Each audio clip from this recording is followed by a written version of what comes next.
Hans Dieleman, soy profesor e investigador en la Universidad Autónoma de la Ciudad de México. También quiero mencionar que soy fellow de la Academia de Aprendizaje Transdisciplinaria en Texas, Estados Unidos, y también estoy trabajando bastante en una ONG internacional que se llama Cultura 21, que se dedica al arte y la sustentabilidad, sobre todo. Bueno, quiero empezar a hablar un poquito del conjunto de disciplinas académicas que nos permite hacer estudios disciplinarios, y interdisciplinarios. Y ahorita hay aproximadamente como 8,000 diferentes disciplinas, subdisciplinas, especialidades, lo que es bastante. ¿Por qué lo puso así?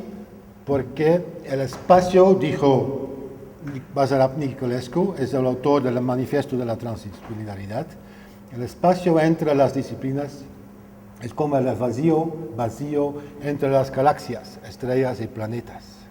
También dice, este llamado vacío interplanetario, es lejos de ser vacío, es lleno de materia y energía invisible. Y sin este vacío interplanetario o intergaláctico, no hay universo. Yo digo lo mismo para el conocimiento. El vacío entre las disciplinas es lejos de ser vacío. Es lleno de un potencial de conocimiento. Y además, sin este conocimiento, no realmente podemos llegar a entendimiento ni a sabiduría. Voy a explicar un poquito más por qué es así. Entonces, la transdisciplinaridad se refiere a lo que es a la vez entre las disciplinas, a través de las diferentes disciplinas y más allá de toda disciplina. Mira, mi presentación va a ser un poco diferente que las demás, que es muy conceptual, como vamos a ver. Y quiero hablar de todo el conocimiento que no está dentro de las disciplinas y de la ciencia. Conocer de manera transdisciplinaria significa conocer en múltiples formas, de manera formal, analítica, experiencial, directa, sensorial, espiritual, estética. Eso es importante, tiene una otra parte, porque la realidad misma es intrínsecamente compleja, ya que es a la vez material, mental, sensual, espiritual, místico, simbólico, etc. Esos son dos aspectos claves de la teoría o del concepto de la transdisciplinaridad. Hay una parte que es epistemológica y la otra parte que es ontológica. La ontología tiene mucho que ver con los descubrimientos de la física cuántica, pero no voy a entrar en esta parte porque es sumamente complejo y es sumamente interesante, pero no tenemos tiempo para hacer eso. Entonces voy a enfatizarme en la parte epistemológica, conocer en múltiples formas. Y así justamente entra la hermenéutica transdisciplinaria. ¿Qué es la hermenéutica? Es una forma de interpretar. Su forma inicial fue una forma de interpretar textos. ¿Qué dice diferentes autores? Pero a partir del siglo pasado, sobre todo el trabajo de Heidegger, Martin Heidegger, y también su estudiante Hans-Georg Gadamer, ellos empezaron a hablar de hermenéutica para interpretar toda la realidad. Y es importante cuando salimos del positivismo. La idea que es, no hay conocimiento que refleja 100% la realidad que está afuera de nosotros. Siempre es una interpretación que hacemos y nunca llegamos realmente a algo que es exactamente similar a lo que está afuera, porque no hay una realidad afuera de nosotros, pero es la parte ontológica. Hans-Georg Gadamer lo dijo en una forma muy interesante. Entramos en un diálogo con la realidad. Hablamos con la realidad y la realidad responde. Y lo que responde la realidad es lo que nosotros percibimos como realidad. Pero es siempre un diálogo. La ciencia tenta de estructurar este diálogo, de sistematizar, de usar métodos más o menos objetivos, y está bien, pero en su fondo siempre es una interpretación y es un diálogo, es la idea. Y lo hacemos a través de básicamente 3 tipos de conocimiento. Conocimiento formal, que es muy mental, muy desde aquí. Es el pensamiento analítico, es básicamente el área de la ciencia. Tenemos el conocimiento experiencial, que es mucho más reflexivo y se basa en la acción. y la acción reflexiva. Y tenemos conocimiento directo, que es mucho más contemplativo. Y aquí puso dos palabras: abducción, quiere decir un poco más de eso, y sensibilidad. En su fondo es muy sensible. Y estos tres tipos de conocimiento nos permiten ir a un entendimiento mucho más complejo y completo de la realidad. Y yo creo para diseñadores y arquitectos es muy importante. No voy a hablar de la primera forma, que lo conocemos, ¿no? Es más interesante hablar de estas otras formas. El conocimiento experiencial y la acción reflexiva. La acción reflexiva es, como dice Donald Schoen, era un profesor de MIT que trabajó mucho en la educación y también mucho en el sentido de Hans Gadamer en la hermenéutica. Es un doble diálogo con nosotros mismos y con el entorno. Y Schoen introdujo el concepto de mapa mental. Cuando estamos dialogando con nosotros mismos, entramos en contacto con nuestro mapa mental, que es un depósito de imágenes y experiencias de vida, almacenadas en varias formas, como conocimiento formal, ideas, costumbres, sentimientos, pensamientos asociativos, etc. Y lo importante es que estos mapas mentales nos permiten integrar la inteligencia analítica, emocional y corporal. Se basa en experiencias. Tenemos una memoria, un mapa mental, donde cuando pensamos en una experiencia de estar aquí, tenemos datos duros como las horas, el clima, lugares, etcétera, etcétera. Tenemos también experiencias emocionales, fue divertido, fue un reto, fue amenazante, no sé qué, y también recordamos lo que hicimos. Entonces integramos diferentes formas, como dice Gregor Bateson, las experiencias tienen la capacidad de integrar datos duros y datos suaves, presentes en cualquier situación. Eso es muy importante. Por eso la acción reflexiva es una forma de generar conocimiento que es muy cerca de la transdisciplinaridad, porque nos permite integrar. Pero hay otra parte, hay la situación, es un doble diálogo. Cuando entramos en una situación que nos obliga a tomar una decisión o a hacer algo, tenemos que intentar dar sentido a esta situación. Puede ser social, ambiental, socioambiental. Y lo que hacemos, según Donald Schoen, es lo comparamos con lo almacenado en nuestro mapa mental. Y así las situaciones familiares funcionan como un precedente o una metáfora para las nuevas situaciones. Lo importante aquí es no usamos, según él, el pensamiento lógico, pero mucho más el pensamiento lateral, asociativo. Entonces eso es muy importante. Estamos ahorita en una sesión de educación. Yo creo también es importante enseñar y formar a los estudiantes en este sentido. Lo que puede pasar es lo siguiente. Cuando lo hacemos así, entramos, por ejemplo, en contacto con un paisaje y preguntamos, ¿qué es lo que me dice este paisaje? O el lugar, o el espacio, o la realidad, frente de mí. Y cómo resuena lo que veo dentro de mí, de manera emocional, intelectual, estética, cultural, corporal, etcétera, etcétera. Entonces, realmente, ¿cómo puedo generar una imagen completa de lo que está enfrente de mí? ¿Y qué pasa cuando lo veo de otra perspectiva? Cuando intervengo y cuando voy a hacer varios cambios. Es una forma mucho más amplia de relacionarnos con un paisaje, con la realidad en general, que nos permite realmente vincular diferentes formas de conocimiento. Yo también hablo de el quehacer artístico, artful doing en inglés. Se trata de una secuencia de actos comparables de un pintor creando un cuadro. El pintor añade color o forma a la lona, toma un paso de atrás, reflexiona sobre el resultado, piensa que es lo que quiere o no, se remonta a corregir o añadir más color y forma, da un paso más hacia atrás, etcétera, etcétera. Entonces realmente esta acción reflexiva, hacer reflexionar. Muchos dicen que es una forma natural de aprender, pero yo digo, mientras que es algo natural, tenemos que guiar a los estudiantes en sus procesos de aprendizaje experiencial. Y tiene al menos dos aspectos muy importantes, es el aspecto personal. Peter Senge habla de dominio personal en este sentido, es autoconocimiento. Tenemos que conocer a nosotros mismos y tener autoconfianza, confiar en lo que viene desde dentro, conocer nuestros mapas mentales. Y también la otra parte es el proceso, es mucho menos lineal, es mucho más incierto, y tenemos que aceptar avanzar de manera cíclica. Y yo veo que muchos estudiantes no tienen miedo de hacer todas esas cosas.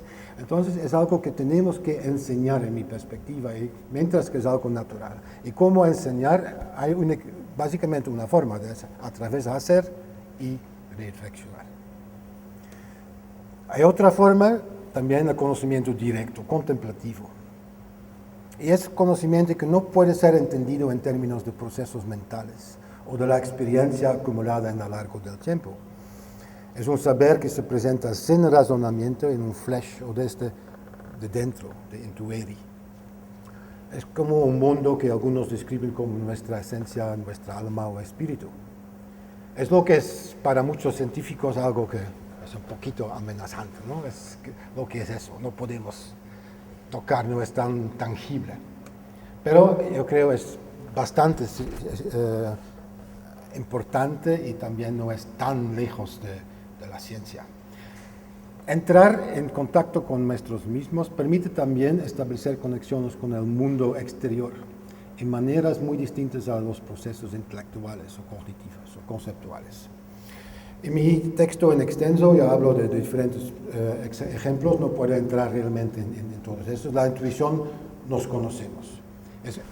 Es un momento de flash realmente. Ahorita ya lo sé algo que viene de no sabemos dónde. El presencing es interesante, es un concepto de un profesor a través de MIT, es un profesor de Business Management.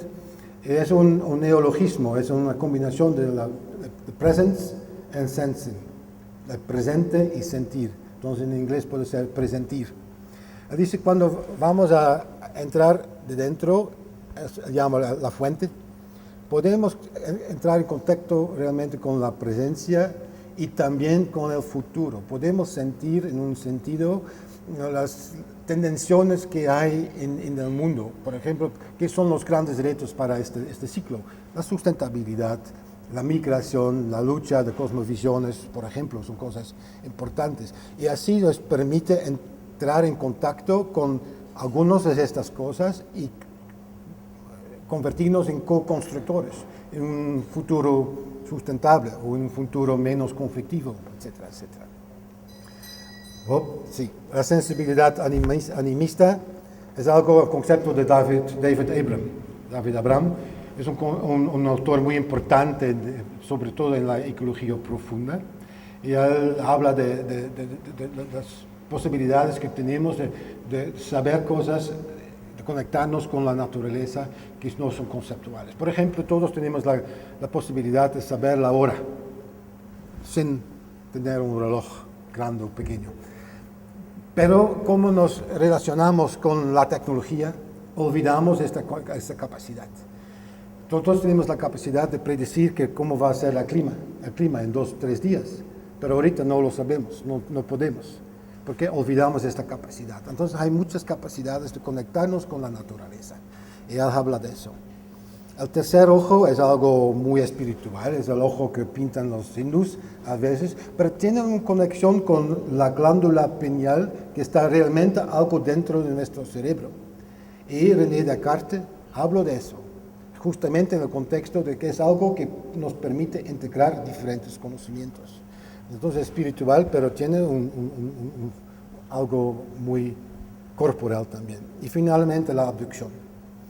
La abducción es algo que existe 150 años como concepto, es un concepto de Peirce, Charles Sanders Peirce, y siempre sigue un poco ser al margen de los otros conceptos de inducción y deducción, que son altamente lógicos, y abducción no es lógico, por eso es un poco en el margen. Y yo creo que es importante cambiar eso. La abducción nos hace ver patrones y sistemas complejos, o metapatrones esenciales que conectan diferentes especies o culturas, que son no detectables a través de la mera lógica. Y Peirce mismo dijo que la sugerencia abductiva, viene a nosotros como un flash, es un acto de insight. También la estética es algo como abducción, es ver la conectividad que marca la esencia de un sistema. Por eso yo creo la estética es muy importante en relación con algo tan complejo como la sustentabilidad o un paisaje. ¿Qué es eso? ¿Qué es eso realmente? ¿Qué es eso? Una mano. Mary Catherine Bateson, una de las hijas de Gregory Bateson, lo preguntó varias veces y la gente dice, es una mano. Y luego son dedos. Y luego ella dice, la esencia de una mano del ser humano es el espacio entre los dedos. Es lo invisible. Porque cuando no tenemos esos espacios, nuestra mano es como el pie de un pato. Y justamente los espacios nos permiten hacer cosas muy complejas. Luego, a través de este ejemplo, dijo, ¿cómo podemos cuidar la naturaleza cuando no vemos la conexión esencial que tenemos con la naturaleza?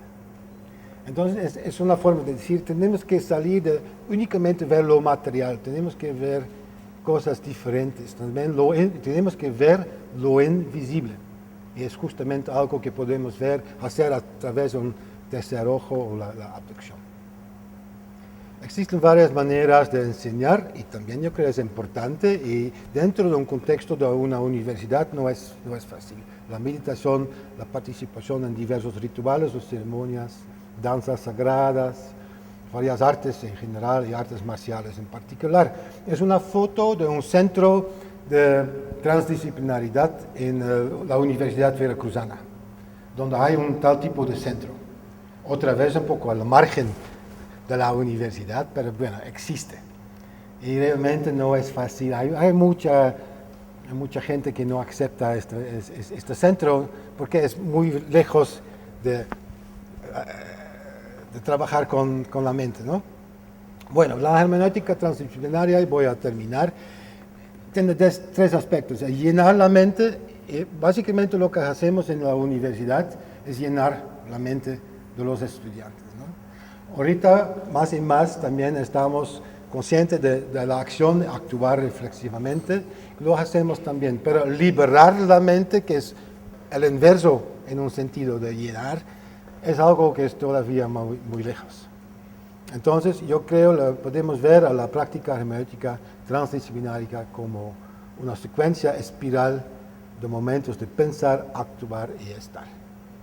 Y obviamente tenemos que hacer, yo creo, alrededor de un paisaje tenemos que hacer estos movimientos espirales, de hacer cosas, de pensar, de analizar, pero también de estar y de no pensar.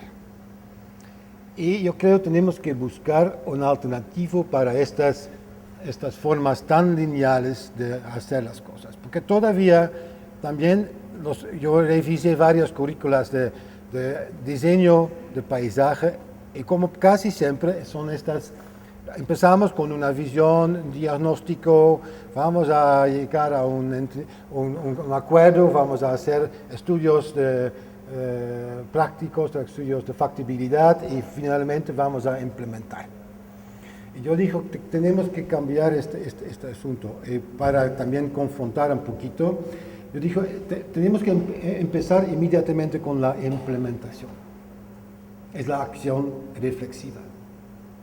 Y a través de implementar, vamos a analizar, vamos a dialogar, vamos a reflexionar, vamos a desarrollar diferentes actividades y también vamos a hacer cosas de sentir y de vincularnos con un paisaje o con un espacio en otras formas. Pero no primero empezar con el pensamiento y al fin de cuentas actuar, porque realmente es el positivismo que todavía está dentro de nuestras formas de hacer.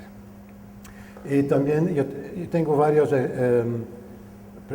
artículos que hablan de cómo trabajar en estos espacios, pero no realmente hay tiempo ahorita de otra vez para entrar, pero en el texto en extenso hay más información.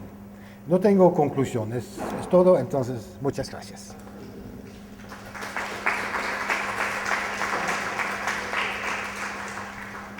Gracias, Hans. Tenemos tiempo para las preguntas o comentarios.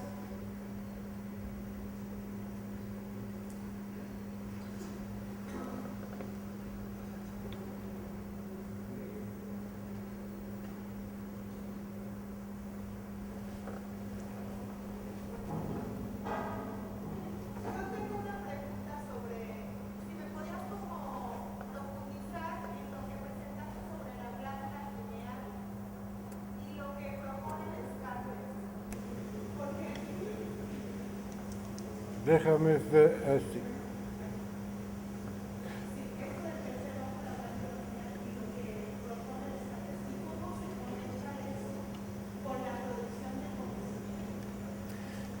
Es una parte del cerebro, es una parte que tiene la capacidad de integrar diferentes formas de conocimiento. Es vinculado con los hormonos, es algo cerca de lo hormonal, pero realmente permite también convertir conocimiento en motivación. Lo hormonal tiene mucho que ver con lo que queremos hacer también. Entonces es una parte del cerebro que hace justamente eso. Pero el planteamiento de Descartes finalmente es una separación entre el pensamiento y lo emocional. O sea, eso es lo que me llama la atención. Ah, que por eso. O sea, el ego código cartesiano hace esta distinción. Es una parte de la interpretación de Descartes, pero es una parte, hay otra parte. Realmente, pero es muy profundo, pero bueno, la esencia del pensamiento de Descartes es que tenemos que analizar estas cosas. Pero lo más importante de su contribución, en mi perspectiva, es que tenemos que poner todo en duda. Y es una parte también muy importante de la cosmovisión científica, que tiene muchas desventajas, pero eso es importante. Esto también, así entra la ciencia como una fuerza de liberador, ¿no? No tenemos que aceptar nada, tenemos la capacidad nosotros de investigar, de poner todo en duda y de ver si algo es o no es. Y ninguna autoridad nos tiene que decir eso, porque tenemos la capacidad de investigar. Bueno, con respecto a las etapas, ciertamente, creo que Descartes seguía, ¿no?, el método científico, observar, sacar una hipótesis, algo, el porqué de lo que se está observando y experimentar, a ver si se prueba o no, si es cierta la hipótesis o no. Pero eso implica que el observador debe estar muy bien. Debe estar Muy bien, reflexionar, estar en sí mismo, no sé, el aprendizaje directo es lo que yo observo, la forma de aprender directo es lo que yo observo, pero si yo estoy mal, si el observador está mal, pues lo que observo también va a ir defectuoso, ¿no? Bueno, considerando esto, ¿usted considera, profesor, que debería el observador o el diseñador de paisaje ser más reflexivo, un poco más personal e incorporar un poco más de él o de ella? En las etapas últimas que usted mencionó, me pareció que tenía algo de explicación, el enfoque que usted le daba, que era muy externo, muy hacia afuera. Yo observo que hay que poner un limón. La pregunta es, ¿considera que tendría que este observador o diseñador entrar un poco más en el diseño que está haciendo? No, un poco más, muchísimo más. Es la parte ontológica, no existe una diferencia entre el sujeto y el objeto de investigación. Eso también es una idea de la investigación científica, como existe una realidad afuera de nosotros. Ese no es el asunto. no existe. Entonces, lo que sabemos y podemos conocer es sumamente personal. Y más cuando llegamos a un entendimiento más allá de diferentes elementos de conocimiento, es sumamente impersonal. Entonces, sí, yo digo que tenemos que entrar mucho más como personas en lo que estamos haciendo. Y perdimos esta idea de lo objetivo, del conocimiento objetivo, en ese sentido. Pero tenemos tres partes, ¿no? Yo no quiero decir que no tenemos que hacer más ciencia. Sí, la ciencia también es muy importante, pero es una parte. Y para llegar a un entendimiento más complejo y más completo, tenemos que completar la ciencia con otras formas de conocer. Y no cambia nada para la ciencia. Lo que está cambiando tiene más que ver con la cosmovisión científica, que la ciencia no es la única forma de llegar a conocimiento válido o a la verdad. No existe una verdad, pero eso es el asunto. Entonces, el conocimiento científico sigue ser sumamente importante, pero es relativo. Y yo creo, además, tenemos que contextualizar el conocimiento científico dentro de contextos más grandes, que también tienen una parte emocional, ética, etcétera, etcétera. ¿Sí? Sí, soy Ale Cordero de la Universidad de Costa Rica. Mi pregunta es la siguiente. Digamos, si este conocimiento transdisciplinario es válido priorizar o jerarquizar, modelos multicausales, pues es ir agregando explicaciones. Las disciplinas, cada una de las disciplinas llega y agrega un elemento.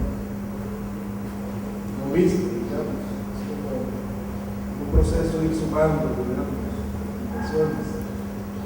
Pero la habilidad puede ser como la dispersión explicativa. Digo yo, ¿verdad? O sea, muchas explicaciones a un fenómeno puntualizar. La jerarquización, digamos, lleva a decir esta causa o estas dos causas son más importantes para explicar algo. O sea, eso es mi pregunta. ¿Es válido jerarquizar, priorizar un esquema causal, transdisciplinar? Ok, muchas gracias. Dos respuestas. Tenemos que entrar rápidamente en la parte ontológica. Una parte esencial de la transdisciplinariedad y tiene que ver con la física cuántica, que hay diferentes niveles de la realidad. Y cada nivel es sometido a diferentes leyes y conceptos básicos, como la causalidad, o como la gravedad, o como la velocidad de luz. A nivel de los quarks, los partículas más pequeños, se rigen por otras leyes. No hay gravedad, no hay la limitación de velocidad de luz. Dos partículas pueden actuar al mismo momento. Cuando uno actúa, la otra responde en otra parte del universo, así. Entonces la velocidad de luz no funciona.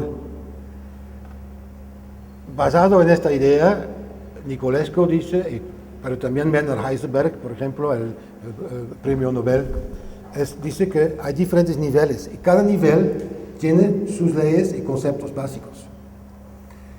Y no hay que hacer una cosa y no tenemos que hacer una jerarquía entre esos niveles.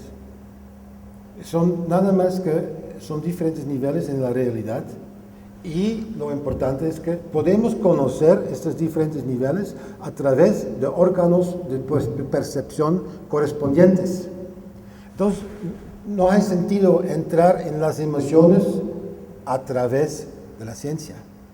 Podemos conceptualizar, podemos hacer investigaciones basado en conceptos de lo que es un sentimiento, pero sentir es otra cosa.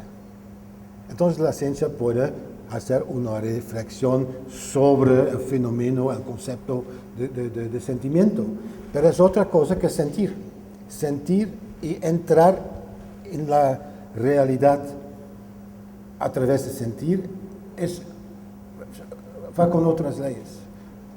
Puede conocer una persona de manera científica, digamos, conoce su edad, su ocupación, todos sus datos y puede decir, es una buena persona porque tiene buena educación, etcétera, etcétera. Yo luego voy a conectarme de manera emocional con esa persona y digo, a mí no me gusta esta persona. Son dos procesos distintos y no hay jerarquía. Aquí entramos podemos también experienciar la complejidad. En un nivel de la realidad hay otras cosas que en otro nivel. En un nivel decimos es una buena persona, en otro nivel decimos no es buena persona. ¿Por qué? Porque es mi emoción, mi intuición, no sé qué. Entonces no hay jerarquía. Y hay diferentes formas de conectarnos con la realidad.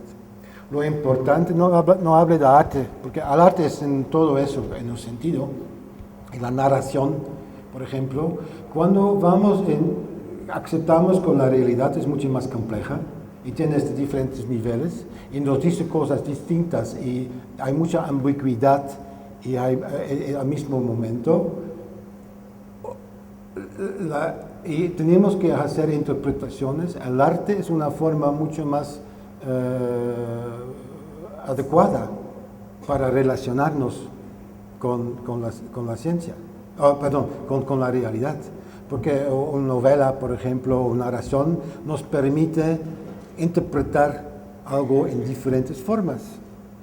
Y casi cualquier obra de arte nos permite llegar a diferentes interpretaciones al mismo momento. Y eso es una parte por eso la parte ontológica es sumamente importante, pero no puedo hacer todo en un momento. La realidad es ambigua, es compleja. No hay orden, como dice la ciencia. No hay orden, como dice Edgar Morin sobre todo, hay un desorden, hay ambigüedad en la realidad. Y eso la ciencia no puede capturar todo. Mientras todavía la ciencia es muy importante, pero dentro de un contexto más amplio, para mí es más cerca del arte. Y más también hay artistas y diseñadores y arquitectas que empiezan con esta forma de relacionarse más amplia, más artística, pero dentro de esta forma de conectar, sí. También hacen estudios científicos, técnicos, ¿no?